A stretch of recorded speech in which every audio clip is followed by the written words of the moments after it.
ওই দেখেন ভিক্ষুক দেশের এক জঙ্গি নেতা কি বলে, ভারত যদি বাংলাদেশে কোনো জোর দেয় তাহলে ভারতে আমরা অস্ত্র ফেলবো, পারমাণবিক বোমা ফেলবো।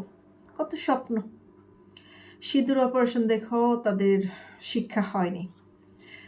16 ডিসেম্বরের কথা মনে নেই? যারা বাংলাদেশে বসে বলতেছোস সেদিন ভারত পাকিস্তানের বৈঠক হয়েছিল, বাংলাদেশের সাথে হয় নাই।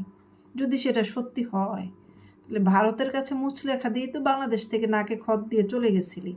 সেই বাংলাদেশ নিয়ে আবার তোরা নজরদারি করস, খবরদারি করস। খুব বেশি সময় তো আর নাই তোদের হাতে।